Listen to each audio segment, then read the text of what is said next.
ایک مرتبہ کسی جگہ دو بادشاہوں کی آپس میں ملاقات ہوتی ہے، ان بادشاہوں کی اچھی سلیکٹ ہو جاتی ہے، تو وہ ایک دوسرے کو اپنے ملک کا دورہ کرنے کی دعوت دیتے ہیں۔ پہلا بادشاہ اس میں پہل کرتا ہے اور وہ دوسرے بادشاہ سے کہتا ہے کہ آپ اگلے ہفتے میرے ملک کا دورہ کریں۔ دوسرا بادشاہ جب پہلے بادشاہ کے ملک پہنچتا ہے تو وہ دیکھتا ہے کہ بہت خوبصورت ملک ہے، بہت زرخیز ملک ہے، لوگ کام کر رہے ہیں، اس کا استقبال بھی بہت زبردست کیا جاتا ہے، بڑی مہمان نوازی سے ساری قوم پیش آتی ہے، کوئی اس کی چپل اٹھا رہا ہے، کوئی اس کے لیے دسترخوان لگا رہا ہے، کوئی اس کے ہاتھ دھلا رہا ہے، کوئی کھانا پیش کر رہا ہے۔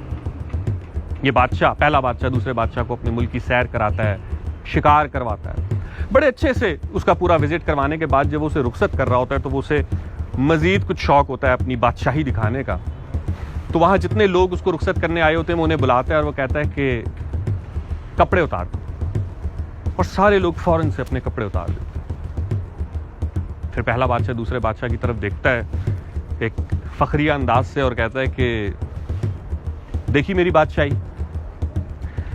دوسرا بادشاہ امپریس ہو جاتا ہے، وہ کہتا ہے ٹھیک ہے، اگلے ہفتے تم میرے ملک کا دورہ کرو۔ اب اگلے ہفتے پہلا بادشاہ دوسرے بادشاہ کے ملک جاتا ہے تو وہ دیکھتا ہے اس کا ملک بھی کافی بڑا ہے، بہت زرخیز ہے، لوگ کام کر رہے ہیں، اور اس کا استقبال بھی اتنے ہی اچھے طریقے سے پرتپاک انداز میں کیا جاتا ہے، مہمان نوازی کا مظاہرہ کیا جاتا ہے۔ یہ بادشاہ اس کو اپنے ملک کی سیر کراتا ہے، کہیں لے کے جاتا ہے اور کہیں نہیں لے کے جاتا ہے، لیکن پہلے بادشاہ کو کچھ کمی سی محسوس ہو رہی ہوتی ہے، وہ کچھ خاص متاثر نہیں ہوتا دوسرے بادشاہ سے۔ جب یہ جانے لگتے ہیں تو دوسرا بادشاہ وہاں کھیتوں میں ایک بوڑھا کمزور شخص کام کر رہا ہوتا ہے، تو وہ اس کو آواز دیتا ہے کہ یہاں آؤ۔ جو بوڑھا شخص ان دونوں بادشاہوں کے سامنے آتا ہے تو دوسرا بادشاہ اسے کہتا ہے کہ اپنے کپڑے اتارو۔ وہ کمزور شخص یہ سنتے ہی بندوق اٹھا لیتا ہے اپنے ہی بادشاہ پہ اور اسے کہتا ہے کہ تم میرے بادشاہ اس لیے ہو کیونکہ تم میری جان، میری مال، میری عزت کے محافظ ہو، اور اگر تم میری جان، مال اور عزت پہ حملہ کرو گے تو میں تمہیں بھی نہیں چھوڑوں گا۔ میں تمہیں بادشاہ مانتا ہی اس لیے ہوں کیونکہ تم محافظ ہو۔ دوسرا بادشاہ پہلے بادشاہ کی طرف اشارہ کرتا ہے اور کہتا ہے دیکھی میری بادشاہی۔ تو بڑا مایوس ہوتا ہے، وہ کہتا ہے کیا بادشاہی، تمہارے اوپر تمہاری رعایا کے ایک کمزور شخص نے بندوق نکال لی اور تم کہہ رہے ہو کیسے دیکھی میری بادشاہی۔ تو پھر دوسرا بادشاہ اس پہلے بادشاہ کو کہتا ہے کہ تم جن پہ راج کرتے ہو وہ بیچارے بھوکے، مجبور، مفلس لوگ ہیں، اور میں جن پہ راج کرتا ہوں وہ خود راج کرنے کے اہل ہیں۔ یہ فرق ہے تم میں اور مجھ میں، جا کے دیکھو کہ تم کن پہ راج کر رہے ہو اور میں کن پہ راج کر رہا ہوں۔ ہمیں آئے دن ٹی وی سے، اخبارات سے، سوشل میڈیا سے، ٹویٹر سے پتہ چلتا رہتا ہے کہ پاکستان کے سارے مسائل کی وجہ یہ قوم ہے، اس خطے میں بسنے والے عوام ہیں۔ عوام جاہل ہے، عوام انتہا پسند ہے، عوام کو کچھ پتہ ہی نہیں، اور کوئی یہ نہیں بات کرتا کہ صدیوں سے اس خطے میں بسنے والے لوگوں کے فیصلوں کا اختیار کیا یہاں کے لوگوں کے ہاتھ میں ہی ہے۔ یا تو ہو نا کہ ہم اپنے سارے فیصلے خود کرتے ہوں تو ہم کہیں ہاں بھائی ٹھیک ہے، ہم ذمہ دار ہیں، ہم نے بہتری نہیں کی، لیکن اگر فیصلوں کا اختیار ہمارے بجائے کسی اور کے ہاتھ میں ہے تو ان سے کس نے پوچھنا ہے؟ پھر کتنے آرام سے لوگ کہہ دیتے ہیں یار قوم کی معاشی حالت بدلنی پڑے گی، قوم کے لوگ بڑے غریب ہیں۔ ہم غریب ہیں، ہم جو صدیوں سے لٹنے کے بعد، صدیوں کی کرپشن، صدیوں کی مکاری، غداری، لوٹ کھسوٹ جھیلنے کے بعد بھی آج نہ صرف خود سروائیو کر رہے ہیں بلکہ اس طبقے کو بھی پال رہے ہیں جو ہمیں لوٹ رہا ہے۔ ہم غریب ہیں، ہماری غریبی میں، ہماری غربت میں ہمارا قصور ہے۔ جوڈیشری کے لوگ، لائر کمیونٹی کے لوگ بڑے آرام سے باہر آ کے کہتے ہیں کہ یار انصاف نہیں مل رہا، سسٹم انصاف نہیں ہونے دے رہا، تو بھیا آپ کی ذمہ داری تھی نا انصاف دینا۔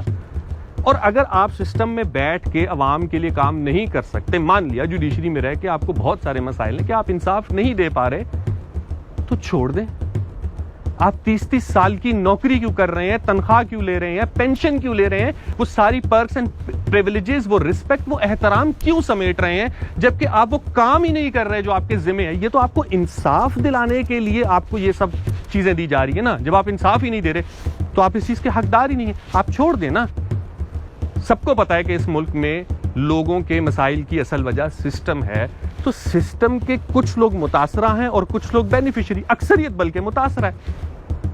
آپ سسٹم کے بینیفیشری ہو کے سسٹم کے متاثرہ لوگوں کو, وکٹمز کو کہیں گے کہ وہ ذمہ دار ہیں اپنی بدحالی کے.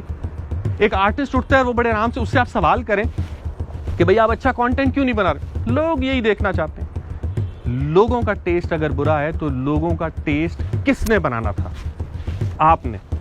ہمارے علماء و مشائخ چندہ بھی لیتے ہیں, عزت بھی لیتے ہیں, گدیاں بھی سنبھالی ہوئی ہیں, اتنے ان کے پروٹوکولز ہیں, اور یہ تقریروں میں کیا کہتے ہیں؟ معاشرے میں گناہ پھیل گیا, عوام خدا سے دور ہو گئی ہے, دین سے دور ہو گئی ہے, تو ان کو قریب کس نے لانا تھا؟ آپ نے. سر یہ آپ کی ڈیوٹی تھی, آپ فیل ہوئے. آپ کب اپنی ناکامی تسلیم کریں گے کہ ہم اتنے عرصے تک عہدوں پہ رہنے کے باوجود, تنخواہیں, مرات, عزت, احترام سمیٹنے کے باوجود اپنا کام ٹھیک سے نہیں کر سکے؟ آپ کب آگے بڑھ کے کہیں گے کہ نہیں, قوم کا سر شرم سے نہیں جھک گیا, ہمارا سر شرم سے جھک گیا, کیونکہ سارے فیصلوں کا اختیار تو ہمارے پاس تھا اور ہم ہی ان کے لیے کچھ نہیں کر سکے؟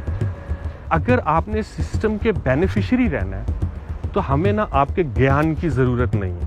ہمیں آپ مت بتائیں کہ ہمارے مسائل کی وجہ کیا ہے, اپنی غلطی تسلیم کریں اور ہر کوئی اپنی کمیونٹی میں سے اس شخص کو ہائی لائٹ کرے کہ ہاں یہ ہے جو غلط کام کر رہا ہے.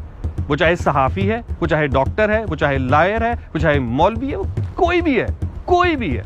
جو سسٹم کا بینیفیشری ہے وہ پھر آپ کا نہیں ہے, وہ پھر سسٹم کا بینیفیشری ہے, وہ پھر اوپریسر ہے اور آپ اوپریسڈ ہیں. سو اس لیے ان کو اپنا نمائندہ سمجھنا یا ان کو اپنے لیے نجات دہندہ سمجھنا صریحاً بے وقوفی ہے, اور یہی بے وقوفی شاید ہماری اس بدحالی کی ذمہ دار ہے.